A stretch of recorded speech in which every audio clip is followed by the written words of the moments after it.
Ассалаумағалейкум футбол сүйер қауым. Бүгін мен Барселона және Реал Бетис ойынына шолу жасайтын боламын. Бұл ойындағы бас жаңалық Месси ойынды қосылу құрамынан бастады.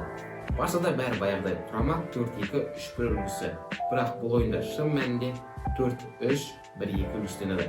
Топ Реал Бетисте болғанда құрама 4-4-2 үлгісінен еді. Және айта кететін нәрсе, Барса жоғарғы прессингті 15 минутта алдады. Әрі қарай қолдануды қойды. Бірінші таймда Барса 3-4 гол салатынын бүктер болды, бірақ гол сала алмады. Бетиспен болған ойын Барсаның осы жылдары ең жақсы ойындардың бірі. Себебі Гризманн Мессиді екінші сезон жақсы ойнады. Мақұл пенальти сала алмады, бірақ Гризманның пасынқалық Дембеле гол салды. Және өзі де гол сала алды.